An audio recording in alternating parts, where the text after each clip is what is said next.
Welcome back to our channel. Question 12 is a long question. 12a is about mathematical induction. Given a function like this, 1 minus alpha x to the power negative half, prove that the nth differentiation, after differentiate it by n times as it becomes this form, okay? So proved it by mathematical induction, okay, for all positive integers. So starting point of n is 1. Our procedure is standard. First, prove that it is true for n equal 1. And then we assume it is true for n equal k. And prove that it will be also true for n equal k plus 1. And then by mathematical induction, it will be true for all positive integer. I have typed the solution, so start the journey, right? Another thing to work on. So first, okay, consider n equals 1, right? And then we work on it. Okay, for n equal 1, look at here. The left hand side is f dash x, right? And then you really do this differentiation and take out the half, negative half, 1 minus alpha x, negative 3 over 2, okay? And then negative alpha, and then do some magnification, okay? Cancel out the negative sign and then become alpha over 2, 1 minus alpha x to the power negative 3 over 2. So stop it here, right?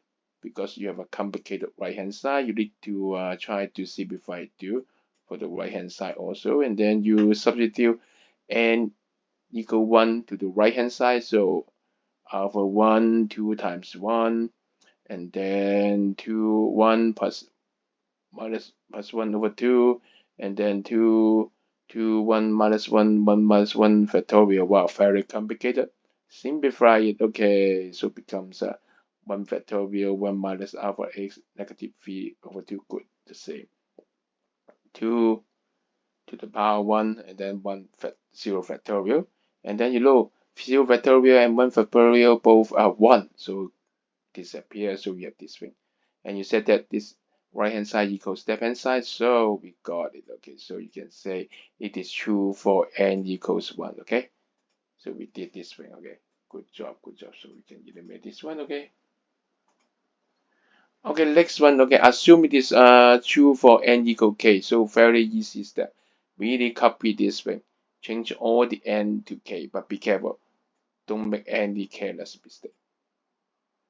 Really substitute all n with k. Make sure you copy them right. It is a standard procedure. And then you said consider n equals k plus 1. The left hand side will be this differentiation k plus 1, right? It means that we differentiate this thing again one more time. So we work on it, okay? So we work on here. Crazy step, okay? Copy this here, differentiate one more time, and then you look at here. Actually, it's simple. Only this part 1 minus alpha x need to be differentiated. All the thing is copied, so you just copy them out. After differentiation, you remember minus 1, the index, and then take out what? Take out this factor, minus 2k plus 1 over 2, and then take out minus alpha, right? So it seems that it's complicated, but not that complicated. But then you need to simplify this one. Alpha k, alpha group together, right? Alpha k plus 1, and negative cancel out, and 2k plus 1 and 2 here, okay? So you do it slowly make it like this, okay? Well, then and then you do it again, starting from the left hand side is done, okay? And then you start it from the complicated right hand side, and then substitute k plus 1 to it. Everything becomes k plus 1. And then do some simplification. 2k plus 1 minus 1 is 2k plus 1. And then do all the thing like this, okay? And then you did all the thing like this, and then try to change this to this form, and then the thing will be done. Something is similar, right? The index is okay. 1 minus alpha x is okay. And then you see this is 2k plus 1 factorial. And this one is 2k minus 1 factorial 2k plus 1. So what is missing? 2k, right? So to expand this one, yes, 2k plus 1 factorial become 2k minus 1 factorial plus times 2k times 2k plus 1. And then this is a 2k plus 1, okay. So there's a 2 here. And this k factorial, k minus factorial. So k factorial becomes k minus factorial times k. And look here, miracle really, right? 2k, 2k, oh, all cancel out. Yeah, so you did it, okay. Now after this, really this equals the left hand side, the simplified one, exactly the same.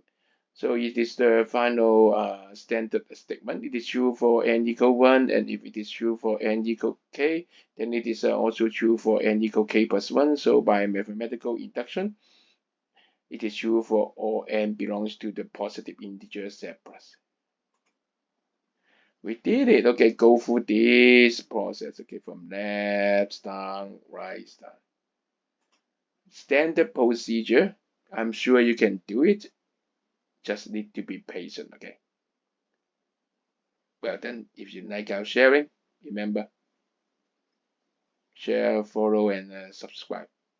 Thank you.